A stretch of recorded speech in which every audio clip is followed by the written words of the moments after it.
Hi, John Chisholm with you again from the International House of Prayer in Kansas City. And we're just going on a journey together. We've been talking to you about intimacy with God and about eschatology, the generation when the Lord returns, and about the issues about how important it is to understand God's heart and purposes for Israel. And so I want to dive down a little bit deeper on this issue regarding God's heart and purposes for Israel. We're going to go to the book of Romans 11, and we're just going to get some insights from the scriptures. All right. In Romans 11, verse 25, Paul, it's the book of Romans written by the Apostle Paul. In fact, let me give you some context to the book of Romans before we dive into Romans 11 is what we're going to talk about. When I got saved in a Bible study when we were studying the book of Romans, because it's got some incredible theological understanding. And some people think that the book of Romans is where Paul lays out his main, foundational truths. And there's some truth in that, obviously, but there's a context that Paul is writing. All right, in Rome, all the Jews were thrown out of the nation for a season. All right, and so Paul goes and plants a church in Rome. It's predominantly Jewish believers, and then they're all thrown out of the country. All right, and then that decree is pulled back, and now they're allowed to come back. And now the Gentiles have been leading the church in Rome. Now the Jewish leaders are back, and there's a battle for control in the church related to Jews and Gentiles. And if you look with those eyes upon the book, you'll see the Paul's talking about salvation, but he's talking about that Jews and Gentiles get saved the same. All right, he's talking about different topics, but he keeps bringing it back to Jew and Gentile. Look at chapter 1, Jew and Gentile. Chapter 2, Jew and Gentile. Chapter 3, Jew and Gentile. It runs all the way through until we get to Romans 9. And Romans 9, 10, and 11 are all about God's heart and purposes for Israel. Now, some people think that the first 8 chapters are about theology, then Paul goes around the corner and starts talking about Israel, and then he reverts back in chapter 13. It's like, no, it's all one storyline. And so we're going to gain understanding. At the end of the age, Jew and Gentile needs to come back together. Right now, the Gentiles are really running the church, okay? Because most of Israel has pulled away from leadership role and from being a significant player. Now, what we're going to learn is God's not done with them yet. He's made promises. He's going to fulfill all those promises. But at the end of the age, as Israel comes back into its rightful place, we're going to have some of the same dynamic of us learning how to relate to the Jewish people, make room for the Jewish people, celebrate the Jewish people. Ultimately, they're going to be the head and not the tail. That as we go on into the millennial age, it's Jerusalem where Jesus sets up his office complex. It'll be from Israel that he governs the earth, and the Jewish people will be significant players in his leadership model. And so if I'm saying things to you you've never heard before, well, wrestle with all of what I'm just saying there, because I'm going to take us into Romans 11 that gives us some really, really important stuff about God's purposes for Israel. But Paul says in Romans 11, I do not desire that you should be ignorant of this mystery, that blindness in part has happened to Israel until the fullness of Gentiles has come in, so all of Israel will be saved. So there's 4 really key points that I want to break down just about that's talking here. One, Paul is saying, I don't want you to be ignorant. All right. And I got to say, from my seat, from my perspective, it's amazing how much of the church is ignorant about the mystery of the church in Israel. All right. Now, Paul calls it a mystery. Now, the definition of a mystery, when Paul's talking about a mystery, is it's something that was hidden in times past, but now is being revealed. All right. And so, if you're reading Isaiah and you're reading the prophets and all that, in terms of Israel is at the center of everything. And now all of a sudden you get to our time and season and the church is wrestling. What part is Israel? It's like, no, this is a mystery. God's not done. God's got plans and purposes. And so there's 4 components to this mystery that I want to break down. All right. The 4 components are the Jewish people have a temporary spiritual blindness right now. All right, at this time, there's spiritual blindness. And so it's important that we understand that, because a lot of people in the church just get frustrated. How come the gospel is not just roaring with the Jewish people when ultimately the concept of Messiah is a Jewish concept? All right, the whole earth wasn't looking for Messiah. Israel was looking for a Messiah. All right, and Yeshua, which is what his mama called him, Jesus, he was a Jew. He's the Jewish Messiah. All right, now he happens to be your and mine Messiah. Please don't let me not take any promises away from you. You're at the center of God's heart and all of that. It's just the Jewish people are already there as well. We share the promises with them, but there's a temporary blindness that's come to them. The fullness of the Gentiles are ultimately going to provoke Israel into its rightful place in God's plan for eternity and all that. And so there's a fullness to the Gentiles. I want to help you understand that term. And ultimately it leads to the issue about part of our call is to provoke Israel. So we'll go and develop some of that. It talks about all of Israel being saved. What does that exactly mean? I want to help you with that. And it talks about the fullness of Israel will ultimately lead to God's glory filling the earth. And so I want to connect those 4 points, all tied to Israel being at the center of some of that, and help you pray into it, help you understand your part in it, understand God's heart and purposes. All right? It's amazing. So much of the church, here, I think this is Paul again. Now he's in Romans 11:11 here. Have they stumbled that they should fall? He's talking about Israel. Have they stumbled to the point in which they've completely fallen, meaning permanently losing their global leadership call? All right. As Jesus came the first time, all right, he brings salvation to the Jewish people. He presents himself as Messiah, as the fulfillment of the promises. Now his apostles are thinking, hey, does that mean we're going to be help leading your kingdom? And it's like, well, it's a little bit different than you think, okay? This time I'm coming as a suffering servant. I want you to learn how to lay your lives down. I'll come back as a conquering king. That's his second coming. That's what eschatology is all about, is he's actually coming back. But here the point is that Paul's asking this question, like, have they stumbled and fallen so that they no longer have the promises? And he says, certainly not. Underline that. Is Israel no longer important? Certainly not. They are important, all right? Through their fall or their stumbling, to provoke them to jealousy, salvation has come to the Gentiles. Now, if their fall or their stumbling is riches for the world, and their failure riches for the Gentiles, how much more their fullness? For if their being cast away is the reconciling of the world, what will their acceptance but life from the dead? All right. Now, Paul's saying an awful lot here. I need you to capture it. All right. In that, have they fallen so as they've lost the promises? The answer is no, certainly not. Okay. And in God's coming, he's going to restore Israel to their rightful place. And ultimately, that means they're entirely going to get saved. And again, I'm going to bring understanding to you here in a minute as I break these 4 down. And so because they fell, the Gentiles step into a leadership role, and the gospel is going all over the earth and is growing right now, okay? It's unfolding, the Gentiles in a place of leadership, but Israel, God's not done with them yet. And if their falling led to such blessing to the Gentiles, what will it be like when they come back into their rightful place? It means awesome things, and that's what the millennial age is all about. It means Jesus coming back to redeem the entire earth, and that we're going to partner with him, and Israel is going to be in a significant place of leadership as that glory unfolds. And if you don't understand about the millennial age, we're going to talk about that in an upcoming video, that you really have a grasp for that the Lord's really, really coming back. All right, so have they stumbled to the point where they've fallen and have lost the promises? The answer to that is no.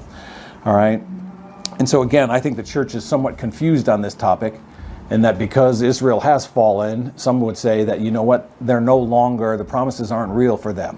The promises are the Gentiles. The promises are for anybody who embraces Jesus as Lord and Savior, but their national call and their irrevocable call, which is what Paul calls it, is still intact.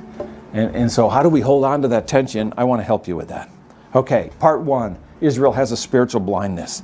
All right, so the predominance of Jews did not embrace Messiah.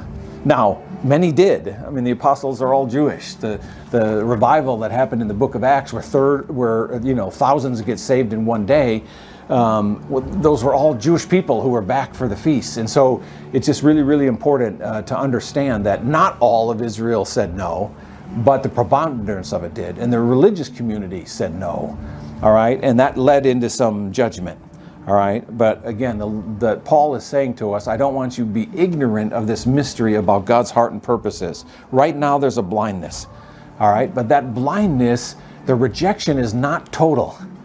All right, the scriptures talk about it's not final, it's not total, because there is a revival that's coming. And ultimately, the entire nation state is going to be saved. All right, here, this is Romans 11:28, concerning the gospel, Israel are enemies for your sake, but concerning the election, they are beloved. For the gifts and calling of God are irrevocable. That even though as a nation there's lots of promises, in nations there's again, the whole what you would refer to as the Old Testament is all about God's promises for Israel. All right, now have they completely lost all that? No. All right, the calling he's placed upon them, the promises he made to them, he is going to fulfill those promises. Every last one of them. He's a promise keeper. And if you don't think he's a promise keeper, what does that say about your faith and what the end of it is going to look like for you? If he doesn't keep his promises to Israel, he's not a promise keeper. He is a promise keeper. At the end of the age, all those promises are going to come alive, and Israel is going to step into its rightful place. All right, and so the church did not replace Israel. All right, and now there's some people who talk about two covenants, that God had a covenant with Israel and he has a covenant with all Gentiles believers. It's like, no, there's only one covenant.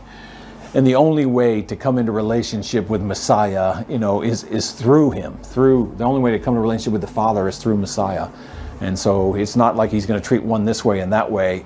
We're all going to come together, but he's going to take fallen Israel and put them into their rightful place.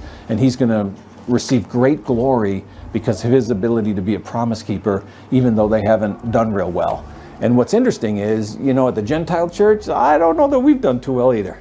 Like if you're a hard grader for Israel, it's like the church has not always been in a healthy place and a good place. And God didn't completely dismiss it because of that. God redeems, God restores, God brings revival. That's what's going to happen to Israel. All right, so they're temporal. It's a spiritual blindness that's temporary, and that God is going to intervene, and we're going to play a part in that. So point 2 is the issue about Gentiles. As we embrace Messiah, as we understand his hearts and purposes, as we understand that he's going to be exalted, he's the king of heaven, he's going to be the king of earth, and he's going to bring heaven and earth together, and this is awesome, that we are going to provoke Israel, that, hey, those promises that were made to you, we're walking in them. Because as we embrace Messiah, the promises become ours, all of them. And as we walk those promises out, we're going to provoke Israel about, hey, the God of Israel? I mean, that's one of his names. That's his biblical name. He's the God of Israel. Okay? And so the God of Israel, here's what he looks like, and here's what he feels like and tastes like, because the church will be his hands and his feet. And that love and that dedication and that commitment and our ability to lay down our lives on behalf of his purposes is going to provoke Israel back into its rightful position. And it's part of our assignment. And so to the degree that we're unaware of the mystery that God's going to restore Israel, then we're not going to be proactive about provoking them. We pray about that their blindness would fall out, they would see their Messiah, and they would see Yeshua for who he truly is. He's their Messiah. He's the fulfillment of all the prophets, what they spoke of in days gone by. And so it's part of our assignment is to provoke. It's to share the good news of Messiah. Now again, one of the most anti-Semitic organizations in the earth through history has been the church. And if that's the first time you're hearing that, then again, we'll spend a whole one of our segments just talking about just the history of anti-Semitism and how much the church has embraced anti-Semitism, which really misses God's heart and purposes. All right, and so we're called to provoke. We're called to be an instrument in God's hand. All right, through their fall, to provoke them to jealousy. That's a part of our assignment. All right, they fell, but ultimately they're going to come back into fullness. And when I say fullness is not just numbers, although it involves numbers, because you're going to see a revival hit the earth that's going to bring the church to fullness. What does that look like? Well, it looks like there's going to be a lot of people, but what it's going to also look like is going to be the intensity of love in those people, the maturity, the character and nature of Messiah being formed in them. That's what fullness looks like. Purity and godliness and character and the power of the Holy Spirit and unity. All right, that's fullness is what it looks like. And fullness is going to come to Israel. They're going to take their rightful place, understanding who Messiah is, and are going to be changed in their character and nature. All right, and so our call is to hold them in our hearts, understanding God's plan and purposes to restore them as a nation. The very first nation state that's going to completely embrace Messiah is going to be Israel. When the Lord returns back, he's going to come marching into Jerusalem, and Zechariah just gives us promises about they're going to then understand that, wait a minute, he's Yeshua, he's our Messiah, and the entire nation gets saved. And so pretty dramatic stuff, okay? So that's part 3, is all of Israel will be saved. All right, and like some people say, well, does that mean that everybody who's Jewish throughout all of history? It's like, no, I think it's about a time and a season. Again, the prophets give us understanding of some of the judgments coming to earth, all right, and Israel gets profoundly impacted them, as does the church get impacted by them, as does all of the Gentile nations get impacted by them, all right, and what it talks about is 2/3 of Israel is going to end up, being profoundly negatively impacted, but 1/3 is going to come into fullness, all right? 1/3 of the nation will be there as he comes back, and they're going to embrace their Messiah. The entire nation state, those 1/3 that are alive, are going to embrace their Messiah. And so quite a revival, quite a big thing about what fullness looks like. And as they embrace him, he embraces them, and then he steps into leadership over the earth, and Israel is right there partnering with him in that. All right, and so God's going to pour out his Spirit on the Jewish people. Now, I believe you're going to see tokens of revival. You're going to see God's presence. Right now, there's more Jewish people finding Messiah happening now than it's ever been in all of history.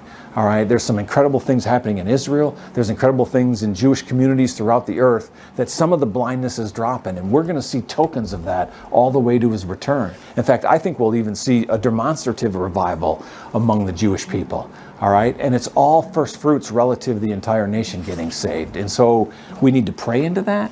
We need to get our hearts informed about it. Lord, I want to understand my assignment as it relates to Israel. I want to love them like you love them.